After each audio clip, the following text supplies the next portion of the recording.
Hello everybody and welcome to the first episode of ZankCast. ZankCast, that's what we're going with for the moment right now. This is where we're going to be interviewing people from the Beyblade community, but not only that, people have had an impact on the community, whether it be a small creator or a large creator.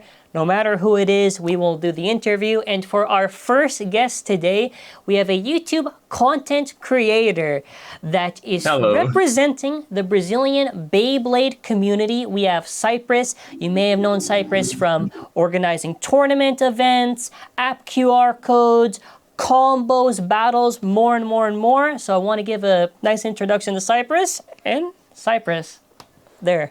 Yes, I'm here. O cara bilíngue, senhoras e senhores. Here I am speaking English and in Portuguese. Oh man, what a ride. We've been collabing for so many years. We took a look at every single nook and cranny that is in this app. Now here we are, my friends. How are you doing? I'm doing fantastic. Thank you for asking. So, first question. For people who might not know your channel or who you are, can you give like a little introduction to yourself? Of course. I'm Cyprus, the Brazilian VTuber. I do my content in English and Portuguese. When it's mostly about the apps, I do it in English because everybody wants to see it. But when it's things that only Brazilians haven't seen, for example, a new Bay, everybody has seen a quad strike Beyblade, but Brazilian has it. We do it in Portuguese. Otherwise, it's in English. And my channel, I use around 6 to 7 translations of my titles. So if you are from India, because I know there's a lot of people from India that watch me, you see titles in Indian, Tamil, or for France. You gonna see titles in French, and we do a bit of everything about Beyblade. We do crazy battles, we do combos themes around characters, combos, the competitive ones. We try a bit of everything, surprising everybody in English and Portuguese. Here we are. I respect a lot of the commitment to multi-language for the channel. It's very accessible for a lot of people that watch, so that's very nice to hear, actually. So, I think a nice question to start off with, kind of an icebreaker. What got you into Beyblade? You know, what generation do you start off with? You know, just, you know. Yes. So it went like this around 2003, 2004 here in Brazil. We used to have, and now we don't anymore, kids TV shows every single weekday morning. And back then, cartoons were quite serious for the TV managers because these were the things that got a lot of money, a lot of ads, not only because the advertising for the toys and stuff, but especially because lots of people are watching. So you had big wig guys thinking, oh, we're going to broadcast Pokemon. Oh, so they're broadcasting Pokemon, they're going to do Digimon, and went like this, and eventually Beyblade showed up. And then I saw it, the badly spinning tops doing amazing things that I thought, oh man, I want to do that. So eventually I got drones there back then. Beyblade was so scarce in Brazil that it was easier to find fakes and not the original ones. Nobody knew the difference. We didn't have internet back then. Now everybody got YouTubers just playing everything, got Google, got Wikipedia, but back then nobody knew the difference. Nobody would go to toy stores. Nobody knew if it was original, it was fake. On the big ones would have the original ones, but the general public wouldn't know. And then as Beyblade went on, I couldn't watch anymore because the Beyblade Metal Fight went to cable TV. I didn't watch anything. I know very little about Beyblade Metal Fight. And then I'm doing college. It's very stressful stuff. And I was thinking, man, I need something to chill the alcohol off my head. So what can I do? I was thinking, well, I could do some YouTube videos. But about what? What will people watch about? So, well, let's take a look on the things that I like because I need to do something that I enjoy. So I had around 3 or 4 channels because I tried something, the channel didn't work, it would go to something else. I tried a WWE channel where I would make custom characters, they would fight each other. I tried to be a VTuber once before this whole business began, but my camera and computer wouldn't handle it, and I settled down to this. Well, is there something that I would record no matter how old or new it is? And well, there's Beyblade. I didn't know Beyblade was back. So I searched on Google Play, let's see what do we have. Well, there's the Beyblade Percept. What is this? Voltex, Kellys, whatever. It's spinning toys. I'm back to my childhood. I'm going to record this day, this hour. And one thing led to the other, and now here we are. So I think a really nice thing to hear is sort of the creative journey that you went through, because for a lot of people, for content creation, it's like a very like it's a fun journey just to get to the point where you are. And I think it's very interesting to hear your perspective, because you basically went through the three generations. You went through plastics, part of Metal Fight, or at least got through it, Yes. and then after came back to Burst. And something I do like is that Burst in general kind of brought back a lot of people from different generations. And it's nice for also just the commitments, creativity, trying to find out what works best, and just settling down for a hobby, which is like what a lot of people. It's a hobby that's fun to just relieve stress, and I'm very happy actually to hear that. That's kind of part of me too. It's just a fun hobby. So you already speed ran through the questions, because I was gonna ask your inspiration, but I'll try to modify the question a bit. So in terms of YouTube content creation that you've done, which is mainly on the Beyblade products, I know you cover other stuff like other toys like Bottleman, all that stuff, but sort of kind of what is your inspiration for what you do for your content creation? Did anyone inspire you? Yes, no, maybe could just be Yeah. small things, I'm gonna kind drop of the like bombshell your here. motivation. Yeah, I'm gonna drop the bombshell here. Because you see, back when I watched Beyblade, before I could figure out this, okay, you have this thing, you can battle, you can record for the internet. I only knew exactly one channel, Beyblade Geeks. Those were the guys I knew, and that's it. I didn't imagine that there were other channels about it. That's it. They had Beyblade in the name. If they talk about it, I knew from them. If the other channels were talking about something newer, I wouldn't know. Let's take it here an example. If myself from back then were watching YouTube right now, I didn't know about you, I didn't know about any other channel. I only knew if I put on Beyblade Geeks. If it could be another season, another Beyblade, I wouldn't know about Quad Strike. I wouldn't know about the lack of gimmicks, this and that. I wouldn't know, because I was subscribed to that one single channel, and that's it. As I went now to the whole journey of recording this and that, and then figured that then you exist, and you guys are the only two channels that I regularly watch, and these are those two, and that's it. I don't know anything else that's going on other channels. I only watch the two of you. So sometimes I think I lack a context what the public is doing, what bladers are watching, how this and that is supposed to do, because I only watch two exact channels. Sometimes I think maybe I need more resources to know what bladers are doing, but I don't, because to this day I only watch two channels, the Beyblade Geeks and you, and that's it. I don't know anything else what anybody else is doing. I don't even search it. And it might be a little bit for the better for the general Beyblade community. That's very good though. That's very respectable. I think that's even the same for me.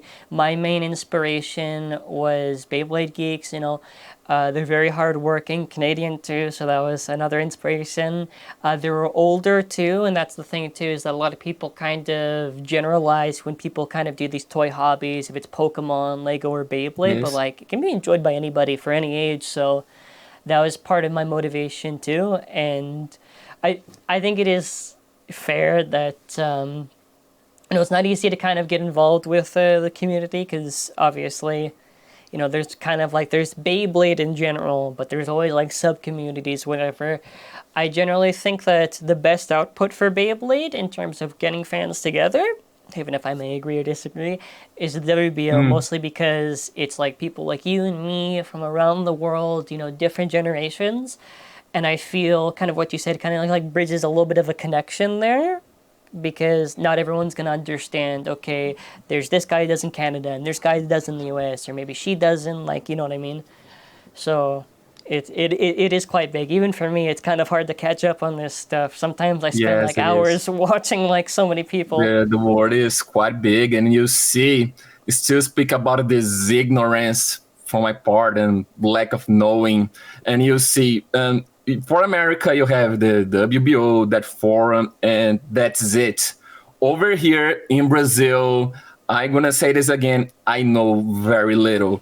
I don't use Discord. I barely do on Facebook groups, and I'm gonna tell you, I think this is my weakness. I don't know exactly what bladers are talking about, what is going on their communities, and simply for the fact because something that is very little discussed when you get to record this every single day.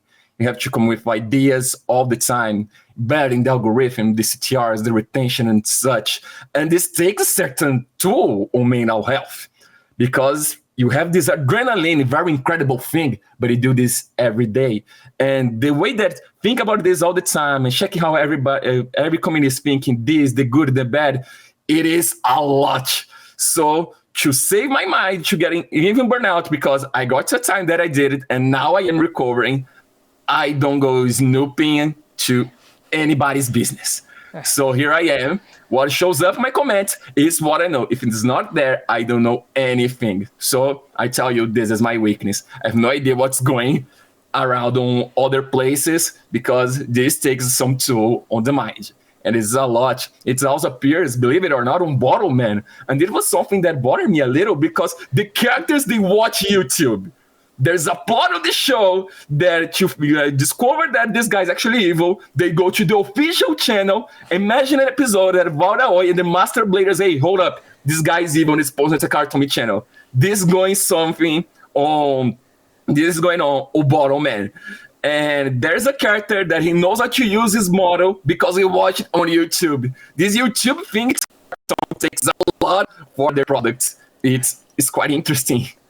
So I want to kind of break down what you said to like two parts. The first part is just the general like upload and kind of that anxiety, and then after like the community part. So I think especially for me, daily uploading, regardless, it's what people want. It's not easy, and part of that is really a lot of experimenting, and it's just the idea of kind of when you're doing the content creation and. Something that's very hard that I've tried to do now is I try to view it as if it's someone else's video, if that makes sense. Like, I'll make a video, but if I want to watch through it and I want to kind of feel like by an outsider perspective, because I'm kind of, it's a nasty habit, but I'm a little too much of a perfectionist. So I will have to talk to people to make sure, because usually whenever I see my stuff, I kind of have the bar maybe here, but someone will say, actually, it's here. So it is a bit anxious too, because you could put a lot of hard work into maybe one video, and then after maybe that video doesn't do as well, and you're like, oh, you know, like rats, I really wish it was that video. Or maybe it could be a video you didn't expect, and it goes like that. So there are always ups and downs with it, but I think what I'm always going to give respect towards is the people that have commitment to this. I think obviously everybody does this for the views, right? You know, we got to make money on YouTube. We got to support ourselves somehow. Can't lie. The commitment, what I like, is when people are actually in love with what they do. I feel like you can tell when you watch someone if they actually care about what they're talking about. Because you can, like, hear in the voice, the emotion, kind of like, you know what I mean? Yes. And that's why, for an example, for you, I have a lot of respect for what you do, not only for just the commitment, but you actually enjoy what you are doing. And it's another important point you mentioned of burnout, because burnout is a thing that can just happen in general. And I'm always going to say this, that never exert yourself, always try to take breaks. Even for me, for Beyblade, like, even though I do this daily, I always try to, like, do in sessions, right? Because if you push yourself too far, then you're gonna, like, it's gonna almost feel like it's a job. Well, I mean, okay, technically it is a job, but you know what I mean? Like, where it doesn't become fun anymore. And that's the one thing I fear. So the next part of community, right? Yeah, I'm gonna be honest. Sometimes it's best just within your circle. I think, you know, especially dealing with this for a lot of years, where I don't want to like make this about me. I'm just gonna keep this like a really the most, man. I don't do that much. You saw everything happen. You went to Japan, saw the small metal base. You are in this business for quite a long time, my dude. You know a lot. Yeah, this is what respect for you. You see all the ups and downs, the hiatus, everything. Yeah, people just, I don't know, like we won't do anything, and people just, that's why sometimes just do your own thing. Just do your own thing. There's always going to be people talking about you. You're never going to make everyone happy. You also can't convince everyone to like you. That's the thing too. You can be doing this for so long, and you're not going to make everyone happy. And that's okay. That's okay. That's why you build your community, and, you know, it's fine. It's fun. So I want to kind of move this now to another question to you. Okay. This is going Go to ahead. be sort of, I want to hear your perspective on this. So you're obviously on Go ahead. Brazil, and you have a lot more perspective, not only just on competition in general, but the culture. So I kind of want to ask your thoughts on, what are your thoughts on the Brazilian side of the Beyblade community? Like, this could just be the tournament events, people having fun, even just maybe how the releases were done. I'm very curious to hear your side on this. Okay. So let's talk about releases. You see, there's lots of Beyblades that Brazilians never get a chance to buy. And it's weird as well because sometimes you get the base before the show even shows up. Beyblade Burst Quadrive, we still haven't heard the dub. We've seen the name on the end credits on Netflix. We sort of know who's going to dub Beyblade Zora, but we still haven't heard how his voice is, how the translation is, but we can buy all the way to Ultimate Valkyrie V7. And this also happened on the first seasons. We made the first one, we didn't get Excalius, we didn't get Ziltron. You know the big sets that come with 6 base. We didn't get it. We don't get most of the launchers of the singles. We get like 70% of the releases you see in the United States and Canada. Let me see.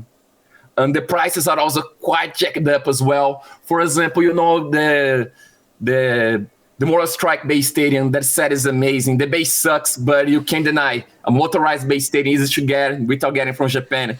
And that thing costs almost, let me see, 200 US dollars, $1,000, 1,000 Brazilian bucks, and that's a lot. It's almost the entire monthly minimum wage for one to buy one Beyblade battle set, and that's a lot of money. So this is why, unfortunately, people have to resort to fakes. I prefer the homemade Beyblades that kids that make with paper, cardboard. They create their avatars, their system, and they burst. They know how to create the whole systems. I prefer those to fakes. But when you don't have the skill to make your homemade base, they're launched with string, cardboard, and launchers, you have to buy fakes because the official set costs with the entire, the monthly minimum wage, and not everybody makes enough to get Beyblades all the time and make a competitive combo, this and that. It's easy to forget that, for example, a competitive combo, it's the example that I usually give. The famous Rage Helios 2 Drift 3A. We need to remember that you need to get a whole set, and then Helios, and then you need to get the Dead and Drift. And when you do some of the costs, you get a Beyblade that costs 900 Brazilian bucks. Again, almost the monthly minimum wage, and not everybody has the money for that. And this is why that not all the times you have tournaments going on. People try to make their own, which here in Brazil we call Bay Contos, which here's some history about this term. Back when I began around 2017, the first Bay Conto, the first Bay meeting was organized by a girl. And then I went, oh boy, the Beyblades explode, there are people that battle. So I want to do more and more of this, and eventually the term was born.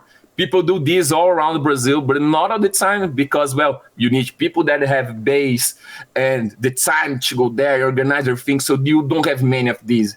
The best ones, when they happen, is when a toy store does one. For example, here in Brazil, we have He Happy. These are the ones that usually happen, but that's it. We don't have many tournaments going on, especially because, COVID is going on. In Brazil, we still got some quite an amount of deaths. It's still happening. So I guess that it's for 2023, we're going to get our tournaments because everybody will be back, everybody get vaccinated, and then people will do their own.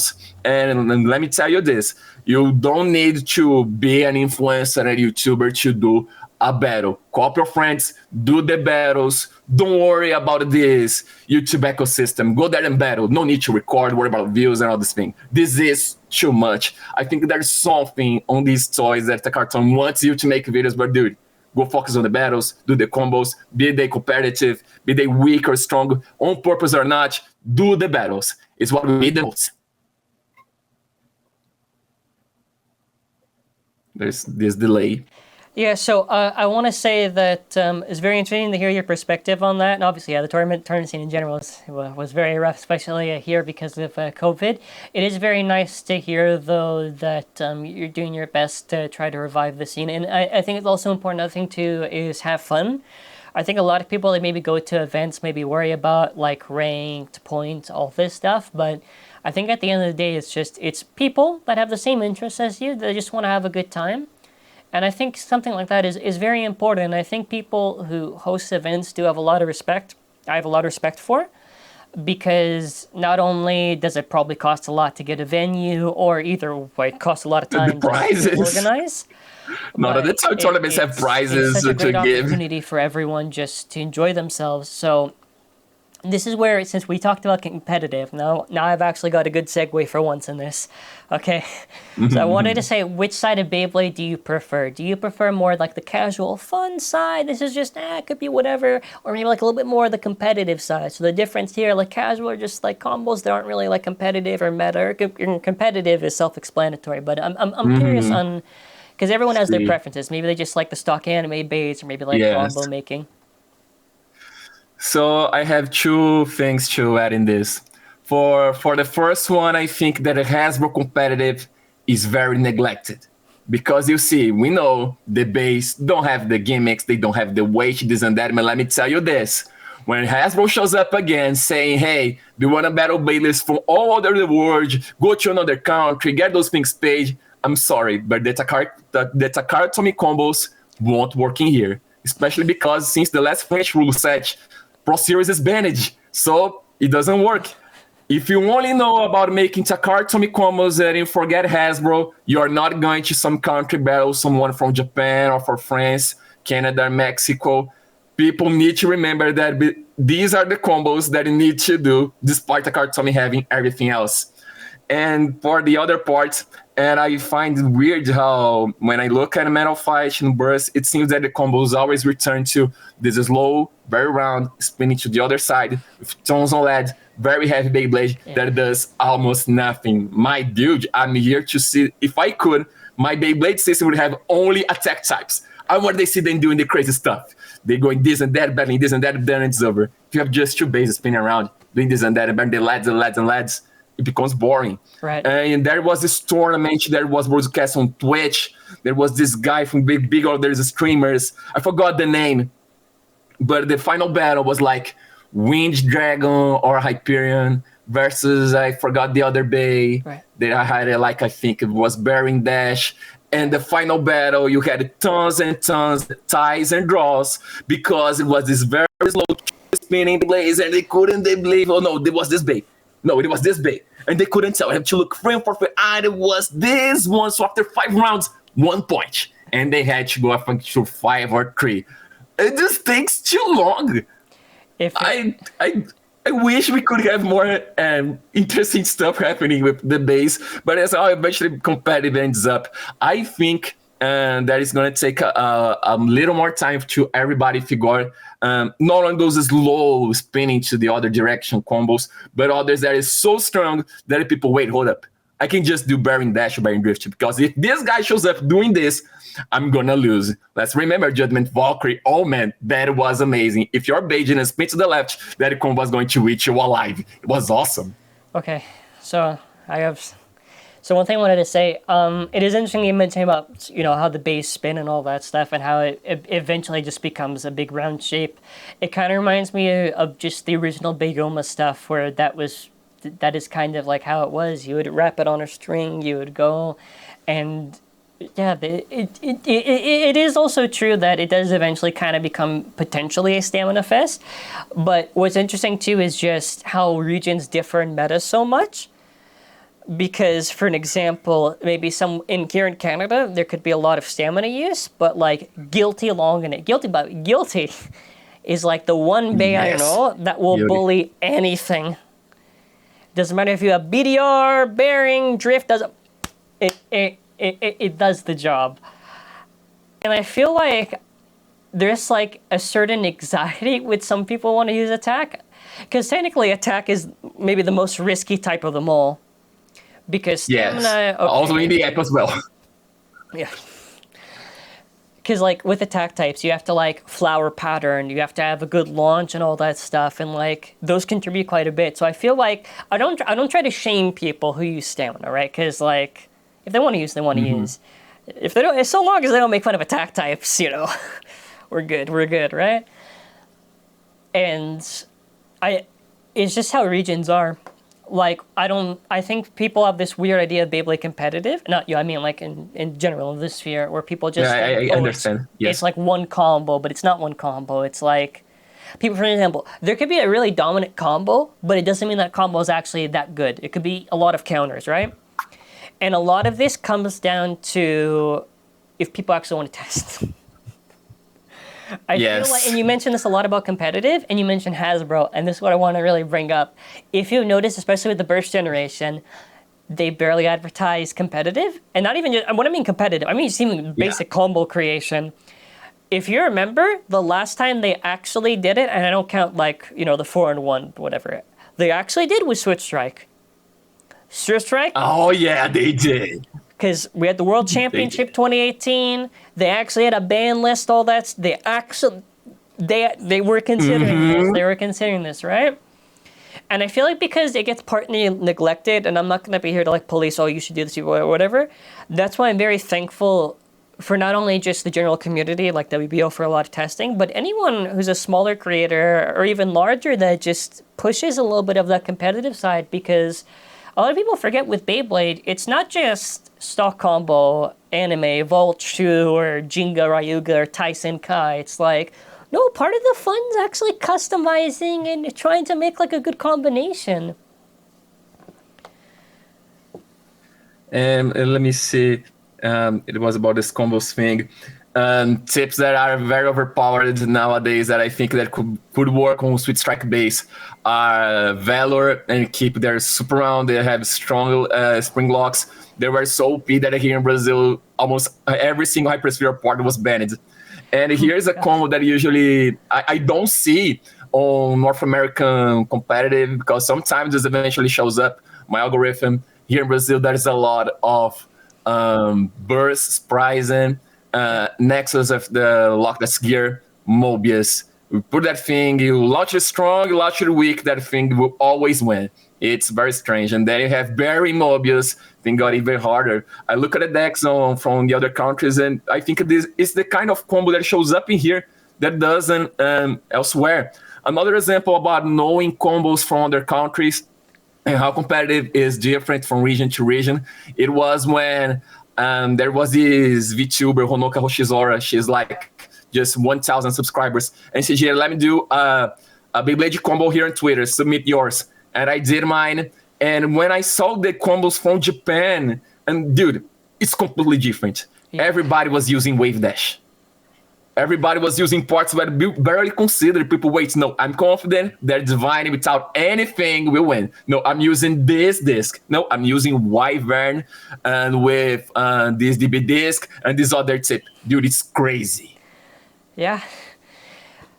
I think that's what makes it so unique, because I don't think there's, I think in general there's no like definitive way just to enjoy like these competitive combos, or even like one true way to play Beyblade. I think it's like, yes, you just do whatever, you just do whatever. So we're gonna have only like a few more questions left, so we're doing good. We're doing good for the first episode. I'm managing to keep myself together. Okay, I forgot to ask this at the start. Whatever generation. Don't worry. Or you can maybe say for each generation, because you've been through all three. What's your favorite Beyblade? Doesn't have to be competitive. Could be competitive. Doesn't have to be. Could be for fun. Could be like Rock Leone. Let me see. I'm going to say one for each generation. The first one, Dronzer and Kai. But especially the Dronzers that have two big wings like Dronzer F. I don't like the Dronzer that have 4 wings, because for me, there's not the shit for Dronzer. Wings are for that big Phoenix with the tip that is changing modes. I didn't know that Dronzer used to change modes, so I played when I played the PlayStation 1 game, we didn't know that the first menu it was actually changing the modes. When I discovered that it was real. For Metal Fight, Twisted Temple, the ultimate defense type for me. It was a combo so good that the stock combo it protects you from pretty much everything. And now for Burst, it's hard for me to say. I tend to talk about how Orpheus is one of my favorite blades, despite not having one, because its shape is crazy. It's a lyra, man. It's a harp. We never got an evolution for it. The avatar is awesome. It's one of my favorites. But speaking of the competitive power and what it can do, I think Judgment Valkyrie and all the Beyblades that can change to a lot of modes, because if you only have one Beyblade, I always think of the people that don't have any money, like I did back then, and I still don't have much. If you have a Beyblade with 48 modes, you actually have 48 Beyblades. So I always will roll back to Beyblades with lots of modes. Okay. All right. Okay, so we have 2 questions left. So, just to wrap up here. Okay. I want to ask, for anyone who's watching here, where can they find more about you? Do you have anything you're working on you want to plug at the end here? The spot is yours. Okay. Oh, this one's gonna take some time to answer. You see, I'm on TikTok every Monday on Brazil 9 p.m. I'm doing live streams. So one Monday I do burst. The other Monday I do metal fights. So we can show Beyblade to everybody on TikTok. People they think the only Beyblade metal fight is the Beyblade that is to exist, and that's it. Because metal survives more than plastic, and metal will break the plastics.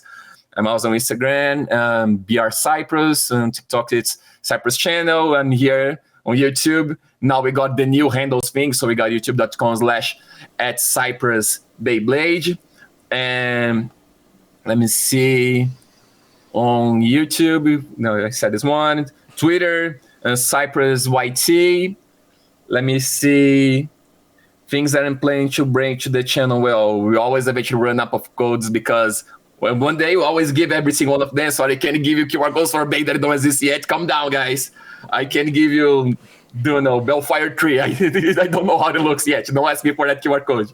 Okay. And for future projects, I need to bring more the basic tutorials for everything. For example, we watch Beyblade all the time. You consume this every day. But there are people that they get the launch and they get the bay. You know what they do? I've seen this a ton of times. They get the tip and the launcher like this. They don't know that actually the layer to the other direction. So I need to make more of those tutorials that teach the absolute basics that here in YouTube, they will bomb because everybody watching know the things about Beyblade. There are people that don't. Even if those tutorials get no views, make content for this absolute basic. I'm doing more of these. All right. So we're going to be wrapping up here. I want to thank you so much, Cyprus, for giving your time for the first episode. ZankCast title is tentative. If someone comes up with a better name, I will probably use it. But I want to thank you so much for your time. And if you want to check out Cyprus, links in the description below for social medias. Please support them and show them some love. And that's going to be it for this one. We're going to try to do more in the future. And I want to say, as signing off, thanks for watching. Have a wonderful day and bye.